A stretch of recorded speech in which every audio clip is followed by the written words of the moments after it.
Që çdo nënë duhet, sidomos me gjinin mashkull, të punoj edhe ta njoftoj me punët e shtëpisë që ai nesërmën mos ta ketë vështirë në jetën bashkëshortore. Një burr me plot kuptimin e fjalës e bën kur është i sinqert, kur është bashkëpunues me gruan e tij, kur është bashkëpunues me fëmijët e tij, kur është i hapur. Përshëndetje. Si jeni? Mirë, faleminderit. Ju, a jeni mirë? Faleminderit. Sa mbështeten në grua sot, shoqërinë tonë? Jo edhe aq shumë. Unë mendoj. Nuk mbështetet jo. Arsyeja pse s'mbështetet, unë mendoj që në teori shumica e meshkujve e përkrahin. Mirë, po në praktikë se besoj që mbështetet gruaja sot shumë. A mund të jetë një grua e suksesshme pa burr, për krah? Po, gjithmonë. Një grua mund të jetë e suksesshme. Kemi shumë shembuj që janë, edhe gjithmonë do t'jenë, sepse një grua e ka shumë më të lehtë të gjendet për jetën e saj, dhe është më e fortë, unë mendoj në gjitha mënyrat, se sa një mashkull. Pse gratë ndihen fajtore që zgjedhin veten? Ato nuk janë fajtore pse zgjedhin veten, po ato e kanë të drejtën e tyre, sepse ato japin shumë më tepër se një mashkull. Kështu që është shumë e qartë pse ato e zgjedhin veten. A ka drejt një grua të jetë e lumtur pa fëmijë? E lumtur pa fëmijë. Unë mendoj që varet prej tipit njeriut, sepse fëmiu të përmbush në jetë, por varet se si e percepton një femën tjetër. Unë mendoj që kuptimin e jetës e jep fëmia. Mendimin. Pro, kundër, të jetë e lumtur? Jo, pa fëmijë jo. Po është mendim i lirë i të gjithëve dhe vendimi i lirë i të marrunit, për secilën grua, mendoj. I sakrificë që bashkëshorti yt ka bërë për ty?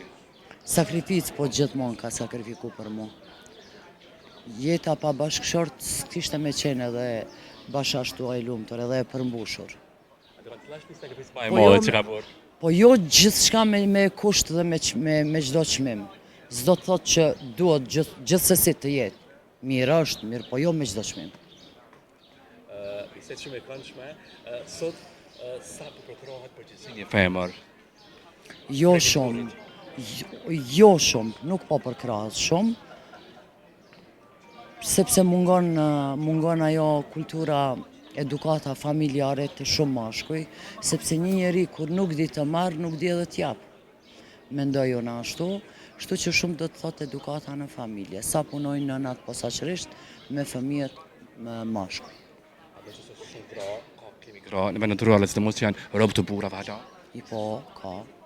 Po, unë mendoj që nuk është edhe faji i gjithë burrave. Unë mendoj që çdo grua duhet të luftoj në një mënyrë apo në mënyrën tjetër, pozitive apo çdo qoftë duhet të luftoj dhe të arrijë cakun e saj, qëllimin e saj për një jetë më të mirë, punoj më tepër, sepse jo nuk është edhe e lehtë. Nuk është edhe e lehtë me një person të kundërt. Nuk dihet si e ka jetuar jetën, sa ka pas trauma në jetë. Këto janë faktor. Sa ke qenë luftarake në jetë? Unë mendoj që gjithmonë kam qenë luftarake dhe gjithmonë kam arrit sukses. Edhe jam e përmbushur me jetën. Suksesi më i madh që ke arritur të ndonë? Sa kënohesh? Është pikëpari martesa, e dyta fëmijën, kur e kom sjell në jetë, atëherë unë veç jam e përmbushur. Kom qenë e përmbushur. E këto suksese tjera kanë qenë veç bonuse në jetë. Momentin më të lumtur në jetën tonë që ke pasur, për këtyre që i ke? Fëmiju jem, po prap me fëmijën. Gjithçka e lidhi unë me fëmijën. Kur e kom sjell në jetë, unë e kom qenë se kom marrë edhe një epitet nan, përveç që kom qenë bashkëshorte edhe nan e kom marrë një epitet. Kështu që unë jam konë bash atëherë jam përmbush. Në këtë rrugtim, sa ke pas mbështetjen e burrit? Mbështetjen e burrit unë posaçërisht e kom pas 100%. Nuk kemi qenë vetëm bashkëshort, kemi qenë shumë herë motër, vlla, shok, shoqe, e kemi kuptuar edhe pse në diferencë 9 vite kemi qenë, mirë po e kemi kuptuar përveç rinis që kemi pas normal gjelozi tana, ma vonë kemi punu, kemi bashkëpunu, edhe kom pas për krasë shumë. Sa mirë, lumë që ti. Po, jo me lumë tërë, faleminderit. Jo të gjitha gratë e gëzojnë këtë epitet prej burrave që e vlerësojnë, domethënë. Falë që dërhy, ka disa burra që domethënë ndoshta kanë shumë, kanë kohën për të marrë, po një part madhe kanë ana gruaja që merret me fëmijë. Nuk mund të gjithë. Po, te na thojmë një fjalë e vjetër popullore, varet sa e ke marrë bajrakun ti vetë. Kështu që gratë e sodit moderne, ti quajmë moderne, jo i marrin gjitha punët vetë mbi supe. Bashkëpunojnë shumë me burra, po ka dhe prej atyreve që i marrin gjitha barat në mbi supe. Edhe ashtu, atëherë ajo punë kalon në rutinë. Pa e hetuar fare kalon në rutinë. Kështu që unë mendoj që prap po kthehem te edukata familjare që çdo nan duhet, sidomos me gjinin mashkull, të punoj edhe ta njoftoj me punët e shtëpisë që ajt nesërmën mos ta ketë vështirë në jetën bashkëshortore. Akoma familje tradicionale burra që kanë qenë kaluar. Ka, mirë po çdo ditë më tepër atove që po zhduken.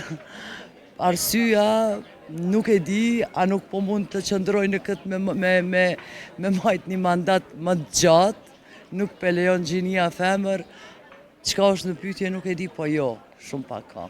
A duhet të ekzistojnë akoma burra tradicionale? Ishdesht, se duhet vetëm një gjë. Unë mendoj se elementi nuk të bën burr, veç ta përcakton gjinin. Kështu që do burra duhet punojnë atë kuptim që t'jenë tamam burra, se elementi nuk të bën burr.